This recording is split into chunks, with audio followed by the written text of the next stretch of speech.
Well, welcome to Your Longest Life, the podcast about living to 100 and beyond. And this is Ian Thompson. And today my guest is Karen Henderson, the founder of the Long-Term Care Planning Network. Karen, good morning.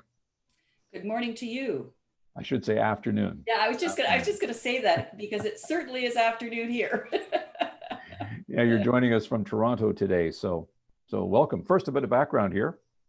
For Karen, as a result of a challenging 14-year dementia care experience, Karen founded the Long-Term Care Planning Network, Canada's leading on and offline resource center for aging and long-term care. And her seminar series, elder care websites, newsletters, TV video series, and long-term care planner are internationally recognized as key aging and long-term care educational and resource tools. So you certainly have the experience that we're looking for to talk about this topic today.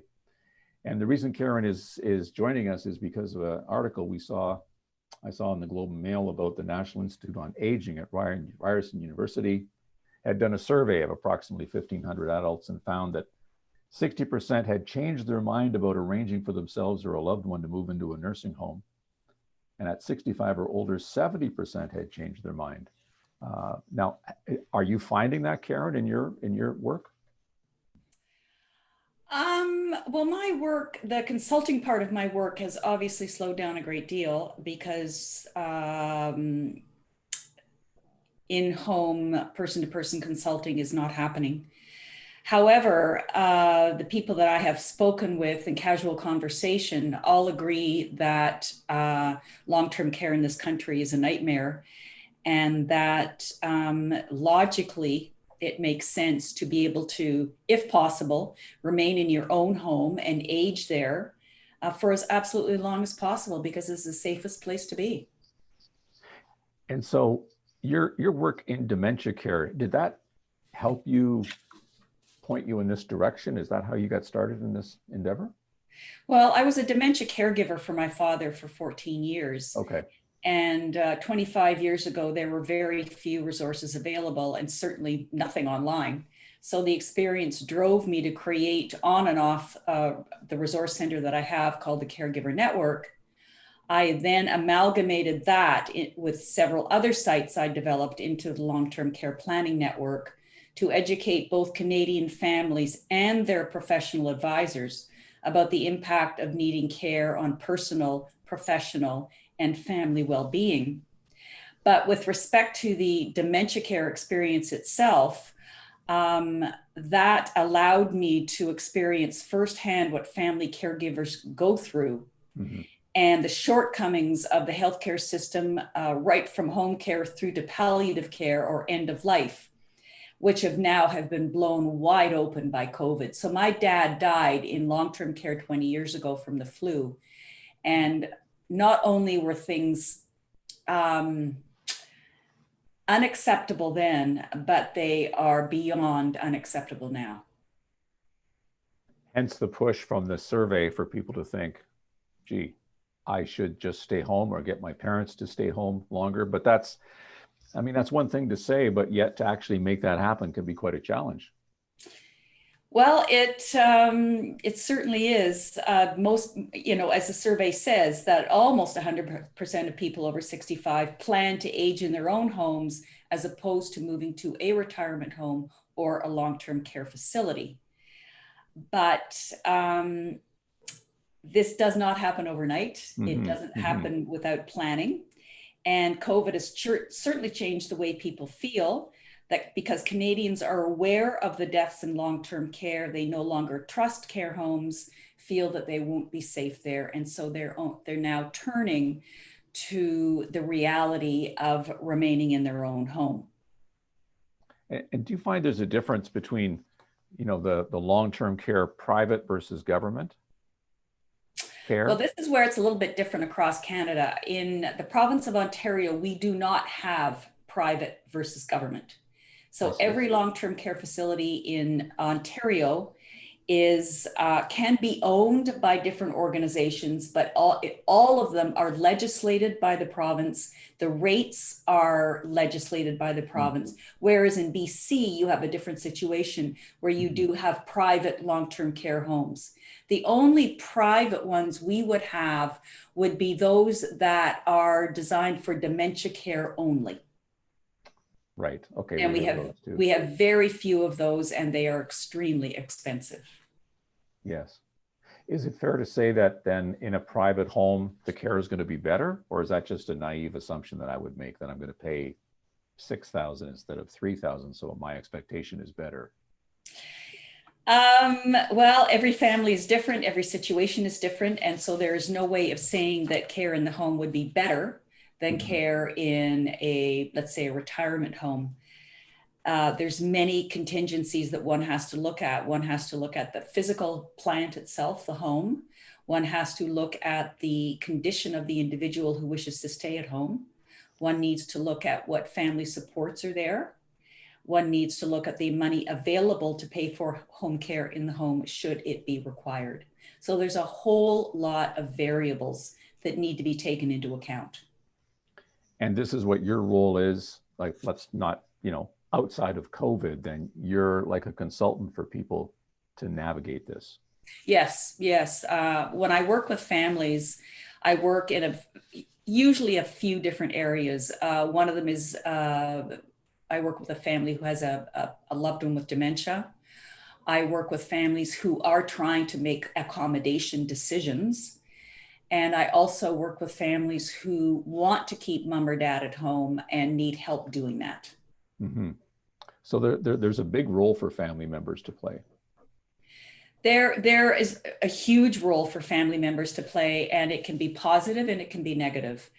If there is a good communication between parents and adult children, everybody understands what everybody else wants and is prepared to work towards that, it can work very, very well. However, if adult children are determined that mom or dad move and leave the home, then it can be catastrophic. Because there's no agreement on the side of the adult. And the only way legally that a family can move an individual out of their home is if they have been declared mentally incompetent. Otherwise, that older individual has every right to remain in their own home. And it's what we call dignity of risk. And that means that an older adult is free to live in their own home and free to fall and break their hip if that's what happens, as long as they are cognitively sound. And families have a great deal of trouble with this. If they see mom and dad who've had a fall, a second fall, and they see the writing on the wall, they want to move mom and dad, but mom and dad aren't going anywhere, and they don't have to because they are cognitively sound. It's their right to face this risk if they so wish to do so. Boy, this is hitting close to home. I have personal experience with that, of what that's like. And certainly everybody has the best intentions, don't we? We want what's best for mom and dad. Absolutely. We're not coming at it from any other direction than that's what we think. Is cost a reason why people are afraid to move, to make a decision? Like, do you think they're overestimating what it's going to cost? It depends on the individual. For example, if someone wants to stay at home and they need 10 hours of care at, let's say, $30 an hour, so that's $300 a day or $9,000 a month, it could be less expensive to move.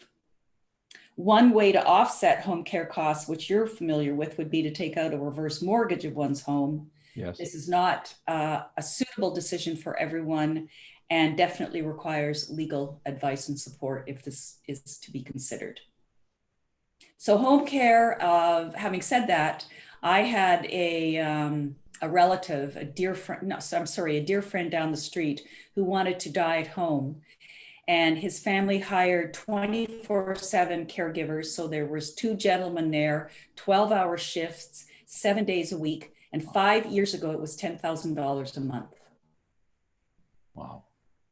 Most Canadians have no idea how much home care can cost. And if you're lucky enough to get it. So regardless of how much money you have, it's just maybe not available where you are. Well, look what's happened with COVID. We've got all of these personal support workers who have either fallen ill working in homes or who refuse to put themselves at risk.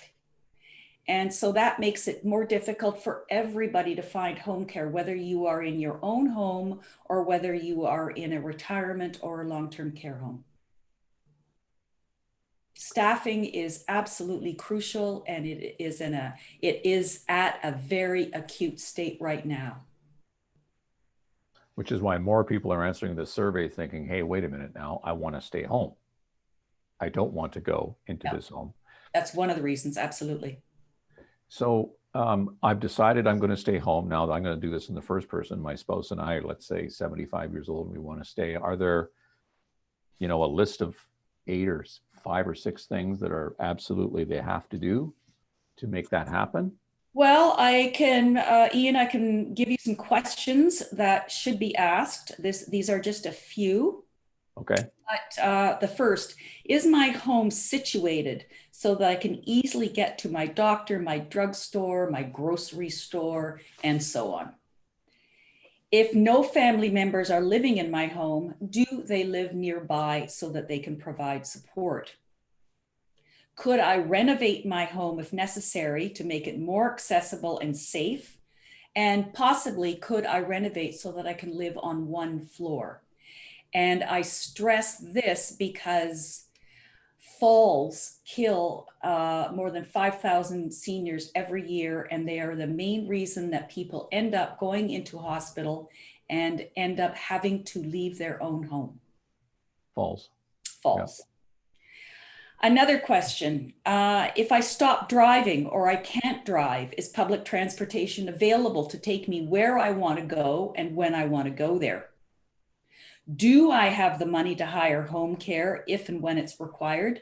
Because we do know that provinces offer minimal subsidized care. So you are lucky to get 2 hours a day. And if you need 10 or 12 hours a day that we've mentioned earlier, that comes out of your own pocket. So cost is really the biggest reality check when deciding to live at home, both in dollars and time spent by family members supporting the individual through visiting, through personal care, through home upkeep, and so on. Staying in one's home until the end of life definitely requires planning. It simply does not happen naturally. It requires planning, it requires financial planning, it requires adaptability to changing circumstances.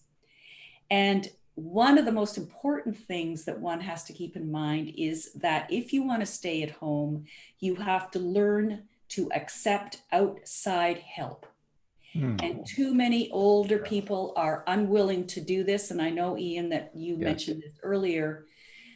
And that they say, I'm fine, I don't want any strangers in my home. Yes. And what ends up happening is that ultimately they allow nobody in their home. They have a fall, they need help, and it's too late. So how you mitigate this is you start very early with parents. And let's say you have a caregiver, you bring that caregiver into the home, you have tea with mom and dad, you sit and talk about how this individual is going to help mom and dad and how this individual is going to help you, the daughter, who can no longer spare all the time required to look after mom and dad. So the way you position it is that mom and dad are doing the daughter a favor by accepting outside help. So you start early, you get parents educated and accepting. If you do not do this, if you wait too long, it will not happen. Agreed. I couldn't agree with you more. Yes. But, having said that, we talk about let's start early, but if I don't feel like I'm ready to talk about this, and you're laughing because you've heard that before. This is a common Well, thing. everybody feels that. Everybody feels that they don't need help. And that's the whole thing about accepting help. And so what you need to do is, okay, mom, if you don't feel ready right now, what we're going to do though is we're going to introduce you to Susan, who's going to come in, and when you are ready, these are the kinds of things that Susan is going to help you with. So you get mom comfortable with Susan or whoever. And oftentimes, before you know it, mom is saying, you know what? I think it's time that Susan comes in and help me because I know what she can do for me. And it's important to make sure that the senior understands that Susan or nobody is taking over her life. Susan is there to merely help. Mom still runs the show. And that's what older people are afraid of. They're afraid of losing control. They may have lost friends, they may have lost a spouse, and they're hanging on to whatever control they can hang on to. You talk about losing a spouse. That's where it gets even harder then, where they're on their own now. Yes. The world's getting smaller, isn't it? Well, when an older couple are living together, it's pretty much assumed that they will look after each other, and they do. But when a spouse is left alone, it's a huge shock because they have always had each other to rely on, and now the spouse has that person is gone. And so this can be a very, very traumatizing situation for the remaining spouse because their world has been turned upside down after 50 years, 80 years. And it takes some careful navigation to make sure that this individual is in the right place, because home may no longer be the right place. And why I say that is because this individual now risks becoming socially isolated unless she has a very good support structure. And a lot of research has been going on and continues to go on about loneliness and social isolation with respect to older people.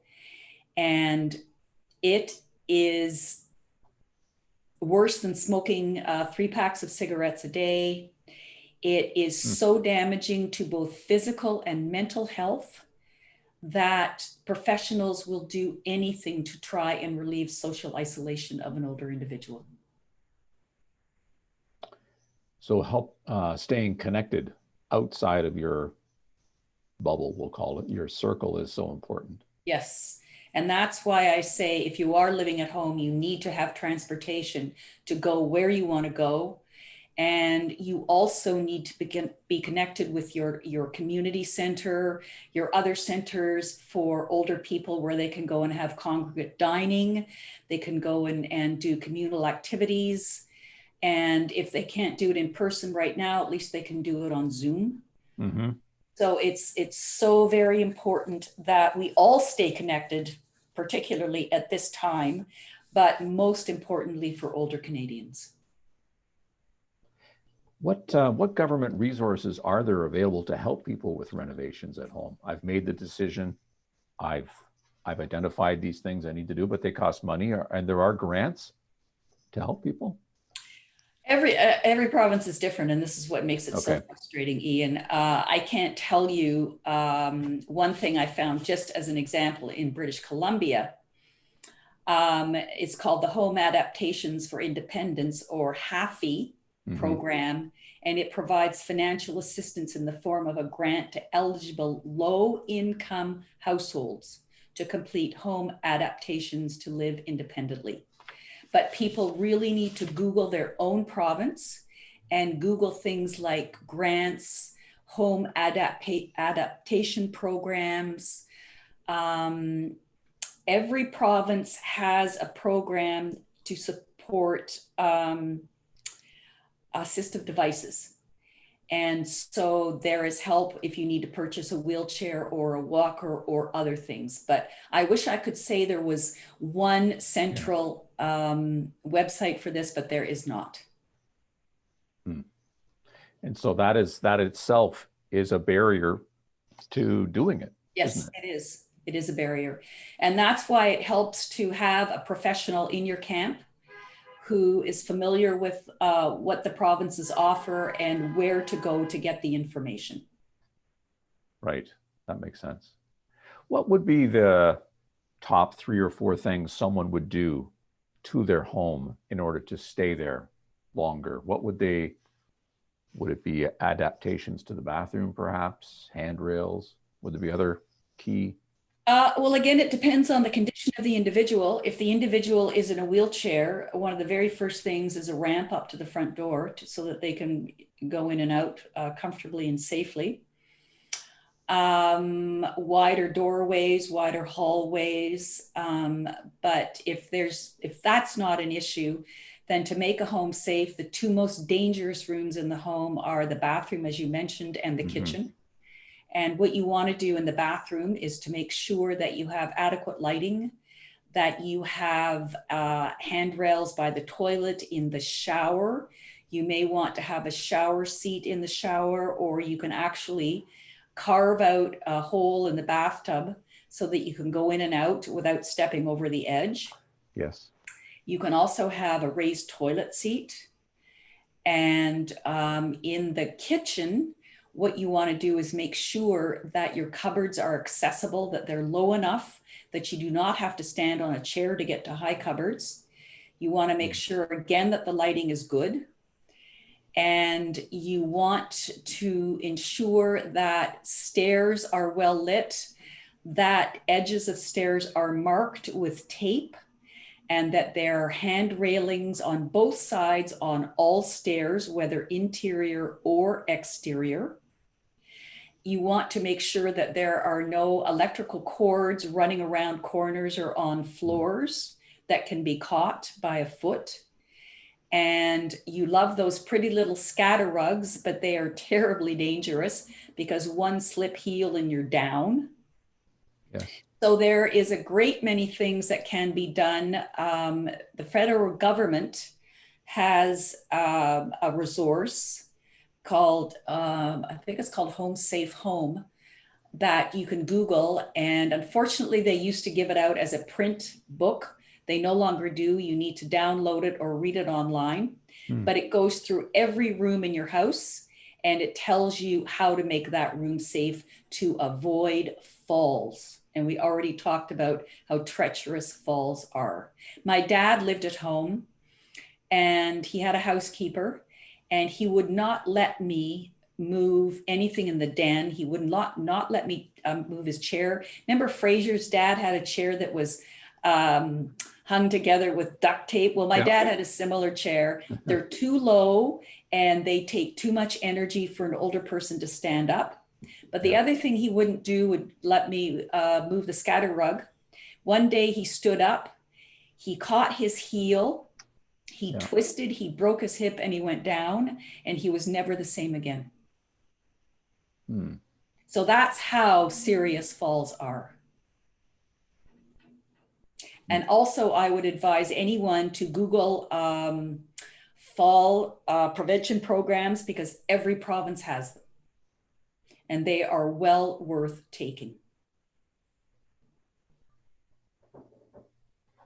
One of the things that we're seeing, I guess because of COVID, due to COVID, is families coming together again, where it used to be, it's typically been, when I'm a certain age, I go and live over there. And then I'm a certain age, now I go and live over there, but not necessarily with my family, with my core unit. And, you know, we're seeing people, instead of giving the retirement home $5,000 a month, they're going to give half of that to their kids so they can buy a bigger house and get a ground level suite and stay home. You know, I still have a little garden. I still get to see the grandkids, that kind of thing. Might be a consideration. You know, staying in family should always be the first consideration. It's just the way it's the way we should age. We do not, the long-term care facilities in this country are called warehouses or parking lots for the old. We should not have any of these built in the first place. and we do not belong in them. We do not want to end our lives in a warehouse. Unfortunately, though, there are people who cannot end their lives at home because they have Alzheimer's, Yeah. and their behaviors are too erratic or too dangerous for either themselves or the people around them. And the other person is the person who keeps falling, who needs 24/7 care and supervision. If a family cannot afford the $10,000 a month, then the obvious solution is to move into a long-term care home where they will get 24/7 care and supervision. And I will say that as horrific as the stories have been throughout COVID, there are some wonderful homes in this country. They do good work. I will champion not-for-profit homes, city-owned homes, municipal-owned homes, charities, religious groups. They do great work, and they struggle with manpower, person power shortages, but their hearts are in the right place. And seniors often don't want to go into care, but when they get there, they often blossom. And then they blossom because they have social contact. They are eating 3 meals a day. They are getting their medications. And these were the things they weren't getting at home because they were too isolated. So there's no simple answer. There's no template. What Canadians have to understand is they have to do their homework. They have to do their research. They have to understand the options in what I call the care continuum, which is the path that we take through the long-term care system, right from home and community care through to palliative or end-of-life care. Mm-hmm. And once you understand your options, then you can sit down with your family, with your financial advisor, with your healthcare team, and make appropriate decisions. How does one know, what's the right way to say that? How does one know a one retirement home from another one? How do I know this one, let's call it A, is better than B, is better than C, if I'm doing my due diligence in advance for my parents? And, you know, I know my sister did this, spent a long time doing this. Are there things I'm looking for? Are there indicators? Is there? Well, let's be very clear before we go there that there is a difference between a retirement home and a long-term care home, and most Canadians don't understand that. The long-term care homes are the ones that are mandated by the province that require that you need 24/7 care and supervision, and therefore the people living there are ill. They are chronically ill. They are cognitively impaired. Retirement homes, on the other hand, originally have been built for people who are well and independent. Okay. And they are privately owned. They're tenancy situations. So it's just like renting an apartment, only you're renting a unit in a retirement home, which provides your accommodation, your meals, your housekeeping activities, and so on. So if we're looking at retirement homes, what you need to do is go online, first of all, save yourself a little bit of legwork, and look at them, read the reviews. But the best thing to do is to decide where you want to live. If you want to stay in your city, you want to stay in your neighborhood, pick 3 or 4 and then spend the time to go and visit them, have a meal, go at different times of the day to get a sense of the energy that may exist in the morning or the afternoon or the evening. What's important to you? Is it important that you have a gourmet chef? Is it important to you that you have a swimming pool? You need to know what makes your life happy when you are looking at retirement homes. And what I suggest you do is I've got something called the Critical Illness and Long-Term Care Planner, which allows you to compare facilities, apples for apples, so that you make sure you ask the same questions in every facility that you go into and you record your answers. Because at the end of the day, after you've seen 3 or 4, you start to forget. Yeah, I bet. And things kind of get hazy and gray and, oh, I can't remember if that one had the pool or if that one had the whatever. I personally, because of COVID, would be very careful about the national chain-owned for-profit homes, namely Sienna, Chartwell, Riviera. because they are having very, very bad trouble right now. And what you need to understand about these chains is that they are publicly owned and they have a responsibility to return profits to their shareholders. So I would counsel anyone, regardless of whether you're looking at a retirement home or long-term care home, the first question is who owns it? Okay. Now, when you switch back to, thank you, that was excellent. We switch back to the long-term care home. That is that out of your control at that point? What do you mean? That means my parents need long-term care, not a retirement home. They need something more advanced. At that point, is that a government directed, hey, this is where you're going to go, or I still have a choice? No. I mean, let's talk pre-COVID.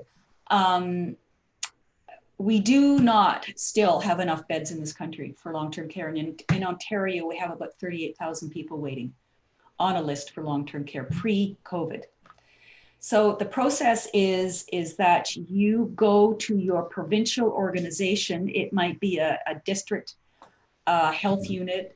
In Ontario, it's a local health integration center. I'm just picking up my cat here. Oh, no, there. And you then fill out an application. And as I said, you have to apply and be accepted in a long-term care home because you need 24/7 care and supervision. You can't simply decide that you're going to move into one of these. So you go to, in Ontario, the LHIN, you fill out the paperwork, and then they will ask you to choose 3 to 5 facilities that you will go on a wait list for. And so in order to do that, the best thing to do is to obviously visit them. Mm-hmm. And again, have a meal, ask who owns it. Is it a for-profit owned, or is it owned by the city? And then you have your name on these lists. And if you choose the most popular homes, it can take 3 to 5 years to get into one of them. Wow. If something happens and you are what we call an emergency placement, mm-hmm. then you will get placed in any home where there is a bed. And the other thing is that there are varying levels of accommodation in long-term care homes. They range from ward level accommodation, which means there's at least 3 people in a room, mm-hmm. to semi-private to private. And again, when you make your application, they will ask you what level of accommodation that you want, that you can afford.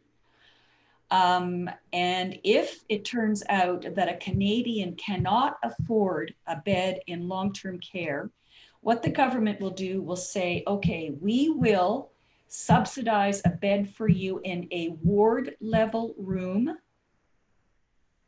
and we will give you a comfort allowance of $100 a month, for example, and that way you can live out your life in a long-term care facility. Okay. Well, so many things to consider. There is. I'm giving you a great deal of information in a very short period of time. Well, I mean, I sure appreciate the overview. It's fantastic. And I appreciate you taking the time to talk with me today. So kind of as a wrap up, I like this line, you eat elephant one bite at a time. What would be the first steps then for someone, just to wrap it up now? Okay, I've decided to stay home, and I need to do what next? Well, you need to first of all have the conversation with your family, if there is any, to make sure that everybody's on side. You need to be very objective about your own health. Am I safe? Am I healthy enough to remain in my own home? You should talk with your financial advisor to look at your financial situation with respect to affording any care that you may need within the home. And then you need to ask yourself the questions that we mentioned earlier about mm-hmm. location, about the ability to live on one floor, about the transportation option.